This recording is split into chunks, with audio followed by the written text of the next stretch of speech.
Hello, welcome to another video on the Scouring Early Access. Today's match is going to be a 3v3 match with me, Deeper the Gamer, and my ally Steve Buscemi 6, eligible. And the enemy team is going to be Good Dog, Dinchi Code, and Nosa.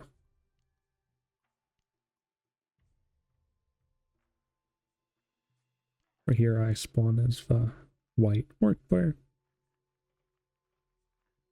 My plan was just to do an archer build order, but I guess to also try to expand quickly. Over here, my first ally, Blue Orc, Steve Buscemi 6. Looks like he's doing a barracks and a logging camp. So, potentially archers, I guess. We're gonna have to find out the hard way. Now here, the red ally, Ali Jabel, playing as humans. Looks like he's doing archer build order, probably. So he has a sawmill already finished. But his, I guess, barracks timing was a little slow. And over here, the orange player, Good Dog, playing as humans. He is making barracks. That's why the black player is a little angry. The orange player is making his buildings very slowly. And here the black player, Dinchi Code, playing as black orcs. Looks like he made a few warriors. Now he's going to be making a good amount of archers. Now here the yellow orc, Nosa. Looks like he also made 2 warriors. Now he's going to be making a lot of archers. From here, I managed to pull these bandits from this outpost here, which is very easy to do. Just send an archer and annoy them. This way you can kill a camp right away and even kill some wolves at the same time. Which is gonna give me auto levels. It's gonna allow me to creep these army camps a little easier because my goblins are gonna have more health and a tiny bit of armor.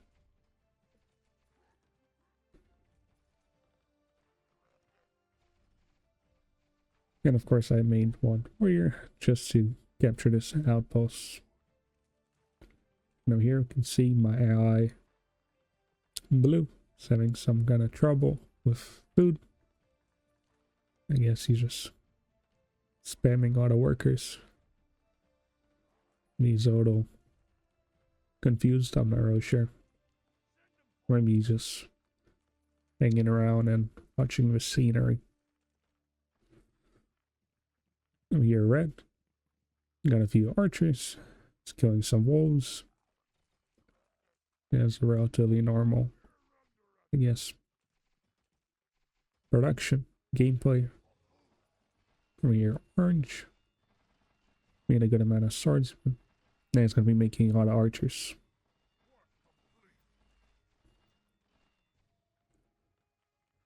And I guess black.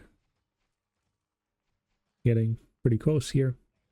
It's maybe thinking of doing some kind of attack against my ally here. So he's trying to clear these goblins. So it's going to be a little easier to move through this forest.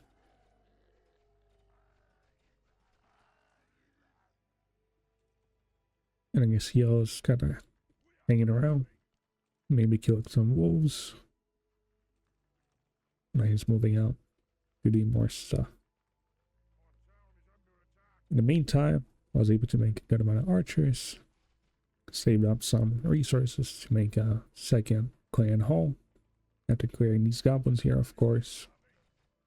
So by the 4th minute, roughly, I'm already building a second base. Here, I managed to chop through this forest here. So I can easily go in here and then clear these neutrals to even make a 3rd base as well. But here, of course, it's turned on for goblin waves, which is why I was a little, I guess, passive here, because I was waiting for the goblins to spawn so I could clear them. And then, I guess, move on to try and clear out a third base. Here I typed this because the blue player was kind of passive, just hanging around. And not even leveling his units. Now he's going to be having trouble with my goblin wave that spawned in his base. On top of his goblin wave running in here right now.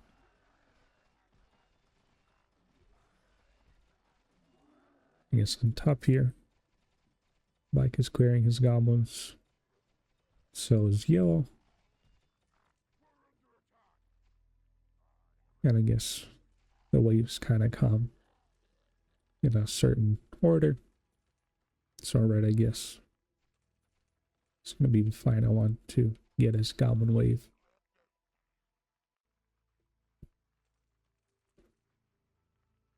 From here, I guess, after helping my ally clear these goblins, I decide to finally go try and clear the third base.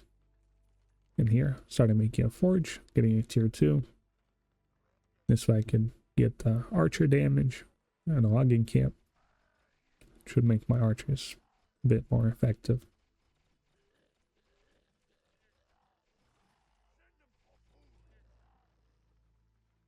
I guess while I'm clearing this corner here, Yo managed to clear some goblins here. And I guess looks like black and orange might be thinking of attacking. As well, as we can see here, they're communicating a little bit, so it's definitely going to be happening. Here, just finishing up all these neutrals. Starting the third base by the roughly 7th minute. And so, in classic, 3 base economy is maximum amount, so if you have 3 bases, you can just pump out maximum amount of workers. That way you can just have a lot of resources they can use for production of military units.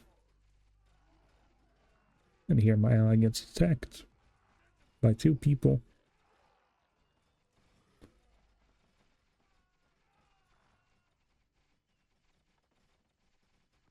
And I guess I didn't feel like getting kind of squeezed, so I was a little cautious with my movement.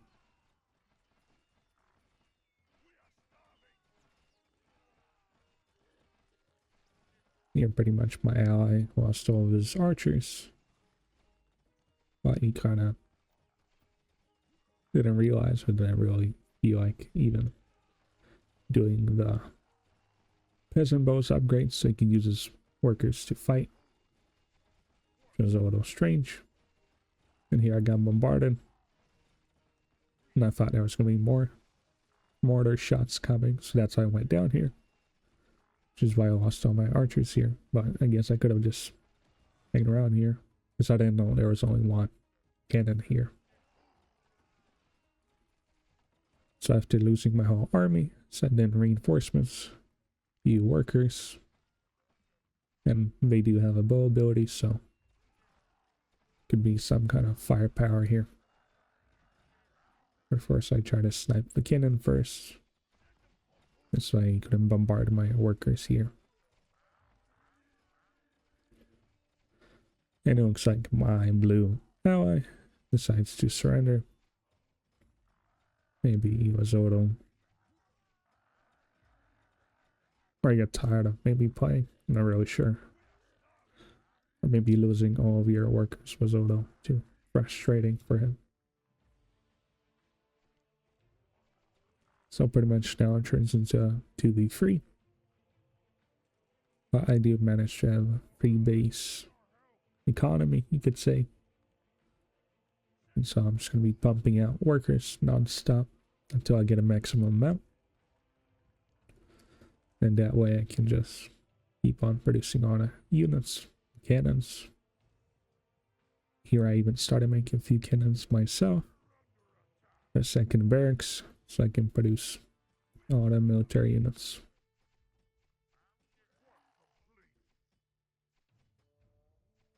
I guess over here, Black's archers still somewhat staying alive. And here I knew they were going to be potentially coming to attack here once again. And I can get a proper line of cannons here. It's going to be easier to hold the position over here than to try and hold them through these little pathways, which is going to be just super annoying and ineffective for me. Especially because they can always run through the bottom here and enter my third base, so holding this choke point is going to be very effective.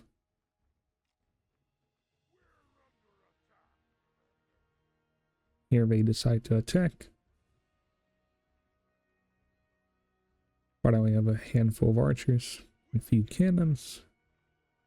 I guess here maybe enemies didn't really coordinate well. They just send in their units forward into the range of my cannons, while at the same time their cannons are not in range of mine. Here it's going to be interesting, where I saw that my enemy is going to be bombarding me. Then when the mortar shot is finished, it gives me a vision of his cannons.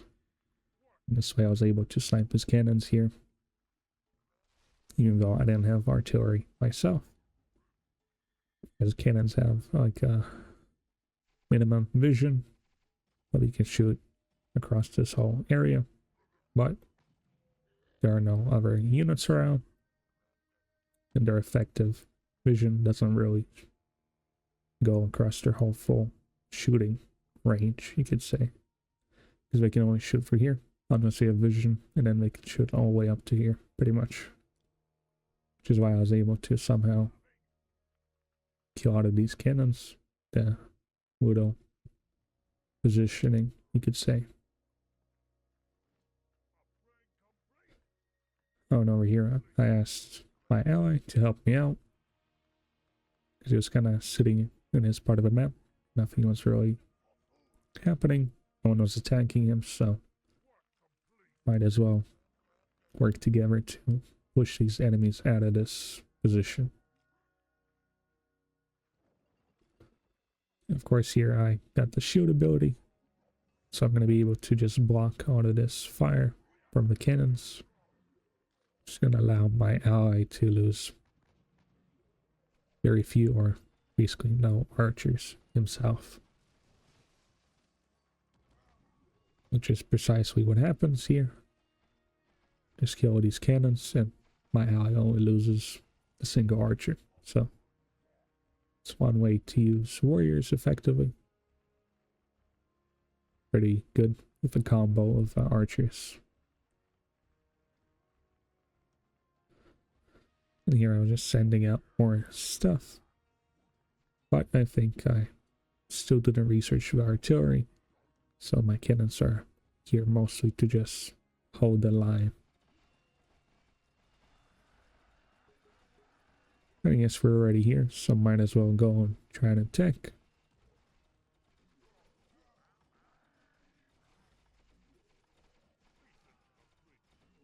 Well, we can see Black is able to target fire my warriors, and so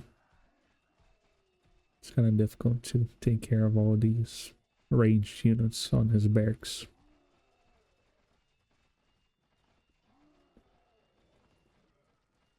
I guess in the meantime, Yellow only now sends some forces, even though you can see that me and Red are over here, so it's very unlikely for him to be attacked from the top here. So maybe he was a little confused.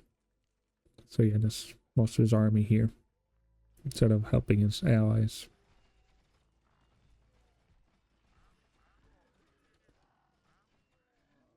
But I guess that's more of a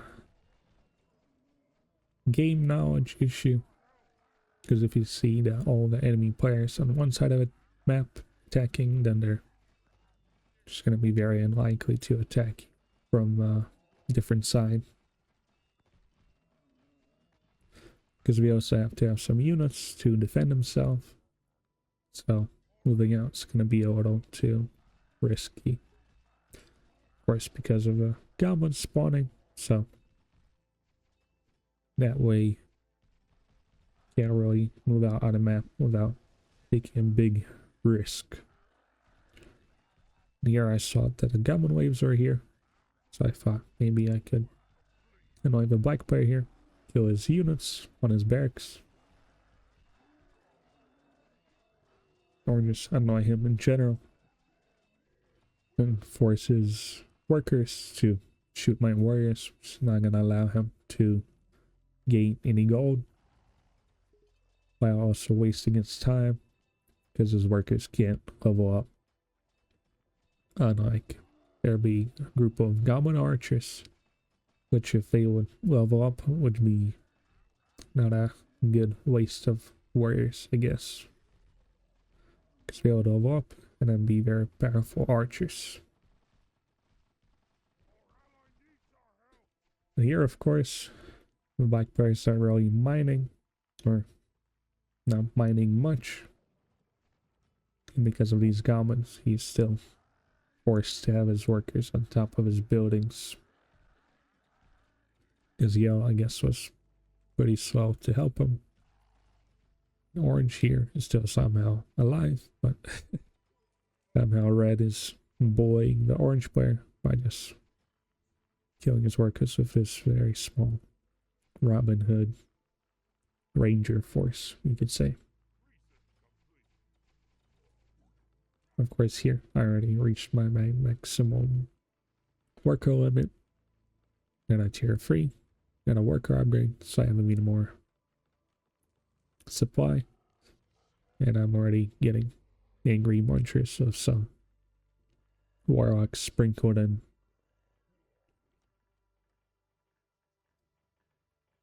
And so at this point, orange and black don't really have much. It's gonna be a very long time until they're even able to get to tier 3 or to even get munchers. So they're more of a, I guess, meat shield for the yellow player at this point. Here I managed to kill most of the black players' goblin archers. Here I decided to retreat instead of losing all my munchers. But I guess I could have actually ran through here and killed all of these goblin archers. But that's a decision I took. Because maybe yellow would be baited in here. My cannons would maybe kill a few units, while I would be getting even more reinforcements. And here I guess the red player saw that nothing was happening on his side of the map. Once again, send some reinforcements, which can be very helpful when you work together instead of just playing a single player game, I guess. You're just sitting in your own base and just hanging around. I guess yellow's trying to maybe clear out a third base, get even more production and more resources. Here I decide to attack, and with help of my ally, black and orange can't really do anything here. And I guess that's just unfortunate for them. I guess here the yellow still maybe doesn't understand that it's easier to go and finish off the weaker players than it is to do a full-on big assault against a big player like him that wasn't really attacked in his economy. And here pretty much gained all this ground here. Got all the cannons. Gonna be destroying all these defensive buildings. And so we are gonna be prepared to do a big attack against Black Bear's main base. Here I guess send a few workers to build some potions later on. Now just producing all the units. Here red decides to attack into here. And I bombard these workers. so red archers can somewhat fight effectively. Here I tried to defend red player's archers so he could assist me here against these munchers, but I guess we are not thinking the same thing, so I just lose all my munchers here. We've combined archer and muncher combo. But as we can see here, even though we lost our whole armies here, we managed to kill a good amount of the army of the yellow player, top of already killing the very few workers that the black player already had. So at this point, it's pretty much dead, just like the orange player. There's not much he can produce at this point. And so now it basically turns into like a 1v2, the yellow being the only hope left for the enemies. Of course here, this was my staging ground. But of course yellow pushed me out of here. I was just waiting for more units. Here I saw he was very, I guess, focused on trying to attack me. So I waited for him to get baited in here before poisoning him with a warlocks. And coming to run him down here. So here I have 2, 3, 4, 5 barrack production. It's pretty much the maximum at this point. And here I did a move command to try and run down his archers here. I guess I was a little busy producing things, and I didn't realize that my munchers were just dying for free. So only now I realize and try to fight back a little bit to just trade somewhat instead of just losing everything. But overall, I just threw out a big army of munchers for relatively free, I guess.